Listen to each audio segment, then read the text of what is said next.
and welcome to Africa Business School. Looking at Morocco, Africa, and the world, today we will discuss the policies towards the reduction of greenhouse gas emissions and the implications of these policies for international trade, industrial strategy, and the society as a whole. To navigate through these themes, we're joined by Dr. Jacob Kirkegaard, a senior fellow at the Peterson Institute for International Economics and the German Marshall Fund of the United States. So Jacob, shall we take first a global outlook on decarbonization and speak about the three main actors, the US, Europe, and China, and their approaches towards decarbonization? Well, thank you, and it's a pleasure to be here today. Well, I guess I should start by saying that the interesting thing is we all face the same challenge. Global climate change is truly the global issue for our generation. So in some ways, you would probably expect different countries to try to solve this, address this issue in the same way. But that, of course, is wrong, because it turns out that different countries or even large economies will solve the same problem in very different ways because they have very different circumstances and starting points. So if in terms of the strategies chosen, to address decarbonization typically reflects the general economic strategies that the countries have anyway. So if you take China, for instance, China is a country that has, since the beginning of the reform era in the late 70s, essentially heavily subsidized investments of almost any kind. That's how they have driven growth. They have built electric, high-speed trains, better harbors, real estate, etc. And now the Chinese government is very, very heavily subsidizing also the production of green goods and services. So electric vehicles, batteries, solar panels, etc. And this is very beneficial. It means that China produces a lot of this, but it also means that China will have overcapacity in these things. So they will export a lot of these cars and solar panels around the world, which is, of course, something that every country in the world, including Morocco and the African continent, will have to adjust to. Mm-hmm. If you take the United States, for instance, the situation is very different. The United States has not introduced a carbon price, which, when you think about it, that the US is the biggest producer of oil and gas in the world, is probably not so surprising. I mean, they produce more oil than Saudi Arabia and far more natural gas than Qatar. And they have a very large trade deficit with the rest of the world. So what the US government has done, and by the way, they are in this sort of strategic competition with China, geopolitical rivalry, etc. So what the US has done is they have instituted a protectionist set of measures aimed at subsidizing production for the US market while blocking imports from China. But as I said, no carbon price at all.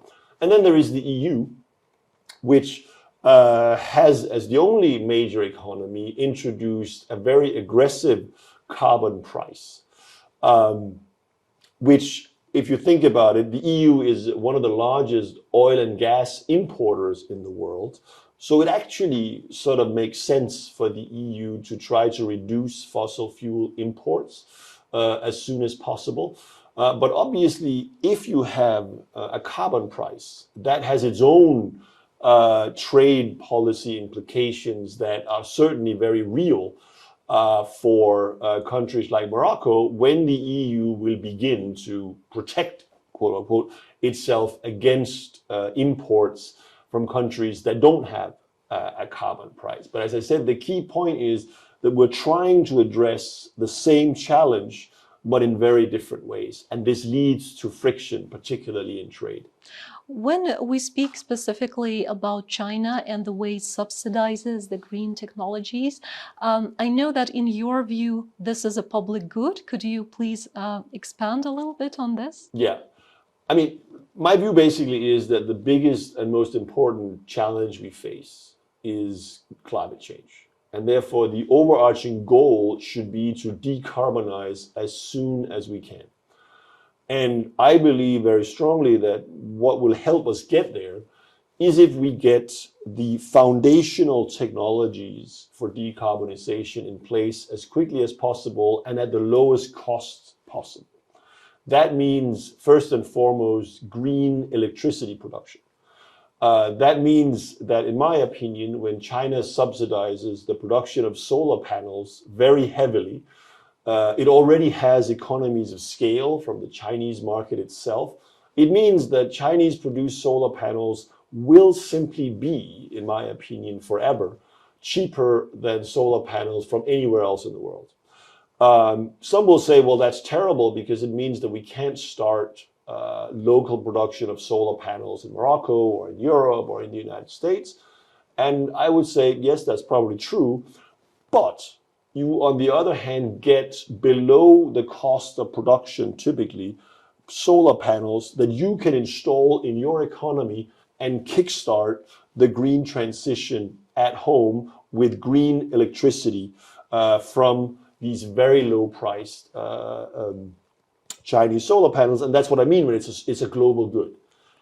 It's basically, I think we should say thank you to the Chinese taxpayer. All right. So does this mean for Africa that they shouldn't try to embark on exploring these new technologies themselves? Because we know that it would be a risky investment. Should they even try to incentivize local production of these technologies at home, or rather consume, quote unquote, the ready product? I think that for a continent like Africa, you shouldn't make the mistakes that Europe and the United States have been doing. Europe has sort of toyed with the prospects of putting in place tariff barriers to Chinese solar panel exports and subsidize producers in Europe of solar panels. The same is true in the United States. But as I said, the reality is that the Chinese producers are so big, they are so advanced, and I think this is also important to understand, that Chinese solar production today is the most technologically advanced in the world. And they have this enormous home market in China. So Europe and the United States cannot compete with China, even with subsidies. So for Morocco and the African continent to devote much scarcer resources towards producing, building a domestic solar panel industry, I have to say, I think is a poor use of resources, and I think it should be avoided. It's much better to buy them, frankly, at very, very cheap prices from China, and then kickstart the green transformation at home at a much lower cost. Speaking about green transformation and the production of green electricity, countries like Morocco have a particular advantage, being geographically close to Europe. So how could this help Morocco in its position in the world economy, trade partnership with the EU, specifically given the new CBAM regulation that the EU is imposing? Well, I think you're absolutely right. I mean, Morocco has lots of sun and it has lots of space. And it has the capacity to import cheap solar panels from China. Those are the three main components in kickstarting the green solar transition in Morocco. So I think that should be pursued. And because what is important for a country like Morocco is to really start the transition out of fossil fuels and really get an adequate amount of renewable electricity into the grid. And that's what solar is there for. Now, it won't be the only part of the solution. You will need batteries, or maybe you need nuclear power plants. I mean, it's not the only solution, but for Morocco, I certainly believe it will be by far the largest part of the green electricity production. Then when you have that, then clearly Morocco needs to figure out should we just export green power to Europe, for instance? I think that would be a terrible mistake. What Morocco needs to do is that because it will be, in my opinion, able to produce green electricity from solar, maybe also from wind, but certainly from solar, at a cheaper price than in Europe, then Morocco needs to think about, okay, what products, what green industrial products should we produce in Morocco downstream using this green electricity, and then use those products at home and certainly export them to the rest of the world, and not least in Europe. Because when Morocco begins to produce or export to Europe these type green products manufactured with green electricity, then Europe's carbon border adjustment or CBAM mechanism, which is just this idea that you put a tariff on imports based on the carbon content of the production of the good being exported to Europe, goes away. Because it is produced in Morocco with renewable energy. Well, then CBAM goes away.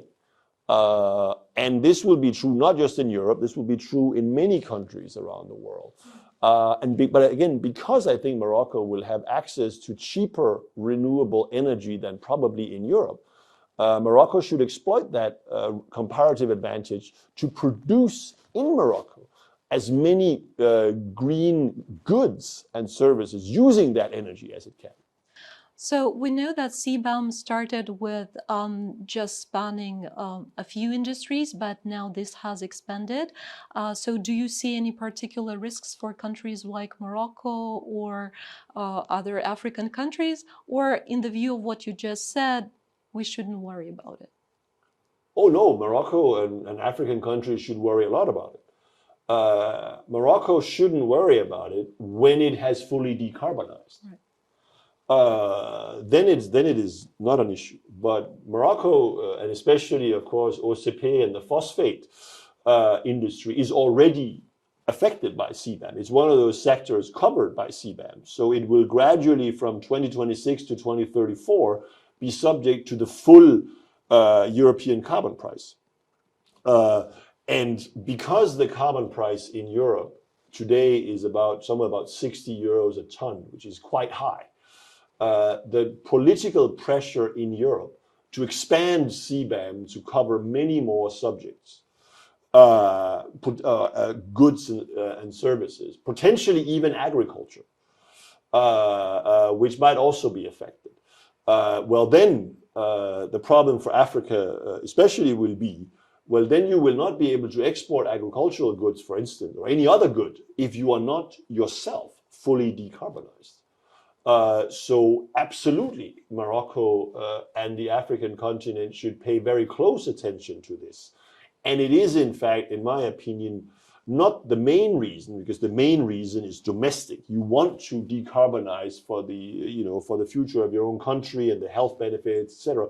But trade-wise, those countries that trade a lot with Europe, this is going to be very soon by far the biggest trade barrier that they will face. And certainly this is true for Morocco and phosphates. What are the implications of these effectively barriers in terms of the World Trade Organization? What connections do we see, and whether these commitments that countries have made to free trade are going to put any boundaries on our way towards decarbonization? Well, I think big picture wise, you can say that certainly Europe, but most countries, if they're forced to choose between free trade and WTO commitments and what they themselves determine is politically necessary to decarbonize, they will choose to decarbonize. So unfortunately, I think, green barriers of trade. If you ask the EU, they will say, CBAM is entirely WTO compliant because in principle, there's no difference between an importer and an exporter. They're paying the same price, but it's very difficult to determine precisely how much an importer or an exporter will have to pay, etc. But they will say there's no problem. But the reality is, even if there was found to be a problem, the EU wouldn't care. And today it's also the fact that a lot of the subsidies and trade protectionism that the US is doing is very clearly not compatible with WTO, but the US doesn't care. And it doesn't matter whether it's Trump or Biden, Republicans or Democrats, they won't care. They will prioritize decarbonization or indeed protectionism more general. So unfortunately, the role of the WTO on these issues going forward, I think, will be quite small. Can countries like Morocco afford protectionism in the same way as the US or the EU? And the short answer to that is no. But I think more importantly, in terms of protectionism, because what we're talking about here is often the formative inputs into the green transition. Solar panels, particularly, I would say, is most relevant for Morocco. It is a particularly bad idea to try to be protectionist, because even if you shut out Chinese imports and try to build them at home, they're going to be much more expensive. That is simply the character of the solar panel market and production. And again, speed is of the essence. So I think protectionism for a country like Morocco is an even worse side. It's still a bad idea for US and Europe, but it's even worse for Morocco, I would say. So speaking of Morocco, it has recently adopted a very ambitious decarbonization strategy for the horizon of 2050. We're almost at zero net emissions, decarbonized electricity mix, increasing electrification of most sectors, sustainable agriculture and forestry, developing them as carbon sinks, and lastly, smart cities. What do you think about the Moroccan strategy that you have had a chance to look at? How does it compare globally? Do you think it is ambitious? Do you think it is feasible? No, it's certainly very ambitious. I mean, in many ways, it is a strategy that puts Morocco fully on par with most developed economies, the EU and others, because it basically lays out a fully net zero emissions by 2050. And I think it is, and it has very ambitious components. I mean, the fact that you shouldn't be able to buy a combustion engine motorcycle in Morocco in 6 years, in 2030, that's a pretty big deal. But more importantly, it's a holistic picture. It is clearly that the Moroccan government has looked at how do we need to change not just the economy, but society, the way Moroccans live, which will be necessary. That is the scope of decarbonization. So I like the way, the plan, the ambition very much.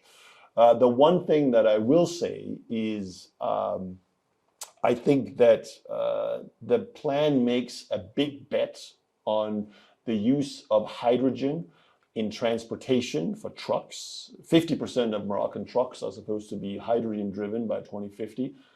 I personally think that's a big bet because the technology is not yet developed, and hydrogen-driven trucks will be competing not against fossil fuel trucks, but against electric trucks.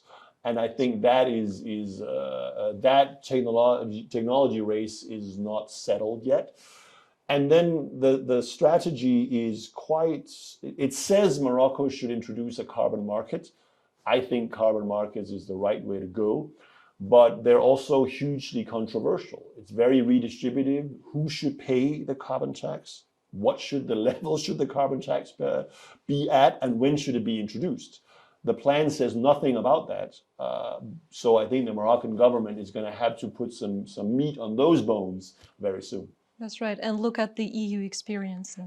Hopefully learn from the lessons, mistakes and good things of what the EU has done, absolutely. Because Moroccan plan is so ambitious, it clearly requires a very substantial investment. So what kind of financing do you see as the most fit for this purpose? Well, I mean, in my opinion, because we're literally changing the planet for future generations. I mean, that's literally what this is about. Ourselves as well, but mostly for our kids and grandchildren. Because of that, because the scope of what we're doing is not even once in a generation, but once in a civilization, or whatever you want to call it, once in a 1,000-year energy transition that we're doing, it needs to also be financed by future generations, in my opinion. And that means that it should be overwhelmingly debt financed. We should issue a lot of very long-term debt that to finance the investments that we need to make in the next 5, 10, 15 years. And then it should also be future generations that will benefit from breathing the cleaner air, etc. They will also have to pay part of that bill through repayment of that debt. So absolutely, in my opinion, this should be overwhelmingly debt financed. What are the social implications of decarbonization in both shorter and longer term? Well, I mean, first of all, we avoid really bad things happening. We don't quite know what those bad things are, but when we look at the potential for drought, rising sea levels, all these sort of tail end possible events if temperatures rise too much, right? We don't know what they will be, but I feel confident in saying they will be really bad. We avoid all that. That's probably the biggest, if you like, benefit. But we don't know what the benefit is because we don't know what the downside is, right? So it's a little hard to argue that. But then for everyone, especially people living in large cities, and particularly in large cities in many developing countries, including Morocco, is a fully electrified energy system means much, much cleaner air. And that will help, health. It will mean also just less noise. People don't realize how noisy cities are. But, and a fully electrified city is much less noisy.